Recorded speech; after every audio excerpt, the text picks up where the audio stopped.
दोस्तों नमस्कार, जय हिंद जय भारत। नाम रमेश सिंह, ठगी पीड़ितों की आवाज़ संगठन का राष्ट्रीय अध्यक्ष, संगठन का संस्थापक। आज फिर आप लोगों के बीच में उपस्थित हुआ हूँ। एक ही दर्द, एक ही पीड़ा। और आज हिंदुस्तान के 42 करोड़ लोग जो योजनाबद्ध तरीके से बारी बारी सरकार की अथॉरिटी द्वारा रजिस्टर्ड कंपनी हो या क्रेडिट कोऑपरेटिव सोसाइटी द्वारा छला गया, ठगा गया, लूटा गया, और सरकार की एजेंसी अथॉरिटी ये सब केवल देखती रही। और इन्हीं के संरक्षण में, चाहे वो भारत सरकार हो या राज्य सरकार हो, चाहे वो सेबी हो, चाहे ईडी हो, चाहे वो पुलिस विभाग हो, या जो भी, इन्हीं के संरक्षण में ये ठग पले और बढ़े। चाहे वो सहारा इंडिया का मामला हो, जिसमें कि भारत के प्रधानमंत्री, चाहे वो अटल बिहारी वाजपेयी जी रहे हो, चाहे मनमोहन जी रहे हो, चाहे माननीय वर्तमान प्रधानमंत्री मोदी जी रहे हो, सभी ने इनके मंच को साझा किया। फिल्मी सितारे इनके ब्रांड एम्बेसडर है। क्रिकेटर का जो है सहारा इंडिया जैसी कंपनी ने स्पॉन्सर किया। और समय समय पे, चाहे वो राज्य की सरकारें हो या कोई राजनीतिक बड़ी पार्टी हो, चुनाव के पीरियड में इनको फंडिंग भी इन कंपनियों द्वारा किया जाता था। और आज हिंदुस्तान के 42 करोड़ पीड़ित जमाकर्ता अपने पैसे के लिए दर दर भटक रहे हैं, और हमारी सरकार अंधी, गूंगी, बहरी बन के बैठी है। कहते जब किसी चीज का अंत्य होता है तो उसका अंत भी होता है। और अभी वर्तमान समय में देखा जाए, यूसीसी क्रेडिट कोऑपरेटिव सोसाइटी के माध्यम से कई करोड़ों लोग ठगी का शिकार हुए नहीं हैं, बल्कि ये जानबूझ करके, क्योंकि कृषि मंत्रालय भारत सरकार से रजिस्टर्ड कंपनी थी। जब पैसा देने का नंबर आता है तब बताते कि अनियमितता है, फर्जी कंपनी है, चिट फंड है। और सन 2012 से लेकर के अभी तक ये कंपनी चल रही थी, तो तब न चिट फंड थी, न फर्जी थी, न कोई अनियमितता थी। और जो आज पुलिस विभाग के अधिकारी ये कह रहे हैं कि ये फर्जी कंपनी थी, वही जब इन क्रेडिट कोऑपरेटिव सोसाइटी यानी यूसीसी की ब्रांच ओपन हो रही थी, पुलिस विभाग के अधिकारी क्रेडिट कोऑपरेटिव सोसाइटी का फीता काट रहे थे। 26 जनवरी 15 अगस्त पे झंडारोहण में वहां जाते थे, और इन ऑफिसों में बैठ करके क्या कर रहे थे?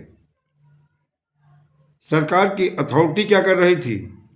अगर एक व्यक्ति बगैर हेलमेट के अगर किसी रोड से गुजर जाए तो पुलिस उसे, अगर किसी दूसरे रास्ते से वो भागना चाहे तो पुलिस आगे पकड़ लेती है। इतने बड़े बड़े बोर्ड लगे हुए थे, कहाँ सो रहे थे? ये सवाल आज हिंदुस्तान की 42 करोड़ की जमाकर्ता भी करेंगे। जब कहते किसी चीज का अंत्य हो जाती तो उसका अंत होता है। जनता मूर्ख नहीं है, और जो पुलिस विभाग जिस तरह कार्रवाई कर रहा है, किसे पकड़ रहा है? बड़े बड़े ठगों को पकड़े। समीर अग्रवाल दुबई बैठा है, आरके सेट्टी अंडरग्राउंड है, अन्य कुछ हो सकते ठग हों।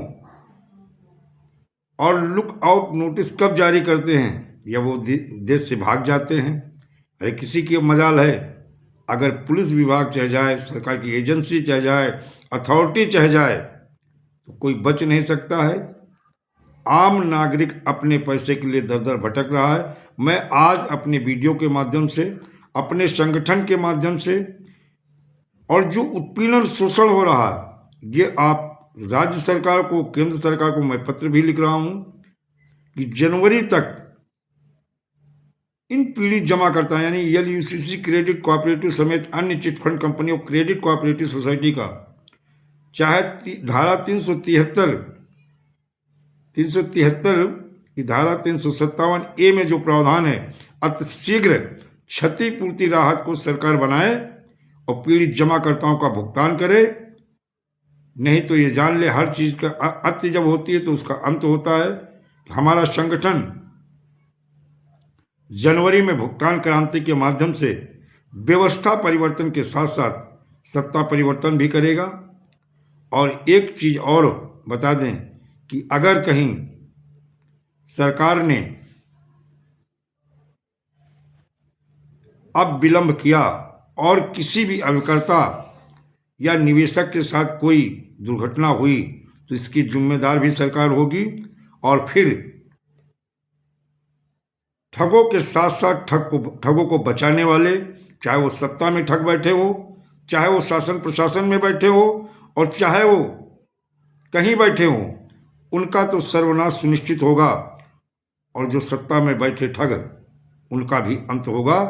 अन्यथा इन पीड़ित जमाकर्ताओं का अतिशीघ्र भुगतान कराएं।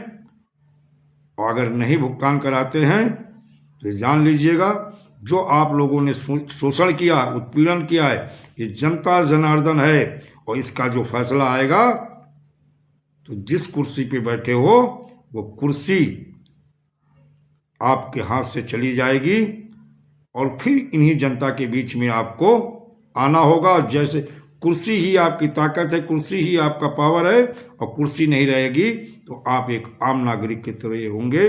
और मैं उन पुलिस अधिकारियों से भी, चाहे वो कोई एसपी हो, चाहे कोई डीएसपी हो, चाहे थाना प्रभारी हो, चाहे चौकी प्रभारी, जो उत्पीड़न अभिकर्ताओं का कर रहे हो, सावधान हो जाइएगा। क्योंकि रिटायर होने के बाद इसी जनता के बीच में आपको आना है। और जो आज बीज बो रहे हो, आने वाले समय में इसका फसल भी तुम्हें काटना है और इसके परिणाम भी तुम्हें भोगने हैं। अतिशीघ्र जनवरी में पीड़ित जमाकर्ताओं का क्षतिपूर्ति राहत कोष बनाओ, या जो इनकी प्रॉपर्टी अटैच हुई सेल आउट करके अतिशीघ्र भुगतान कराओ। नहीं तो जनवरी में हमारा संगठन संपूर्ण भारत में भुगतान क्रांति के माध्यम से रोड पे होगा। और हम विधि सम्मत तरीके से सत्याग्रह के माध्यम से, जिस तरह अंग्रेजों को उखाड़कर यही हिंदुस्तान के इन योद्धाओं ने देश से निकाला था, आपको सत्ता से बाहर करेंगे। अन्यथा अतिशीघ्र पीड़ित जमाकर्ताओं का भुगतान सुनिश्चित करो। दोस्तों, जय हिंद, जय भारत, वंदे मातरम।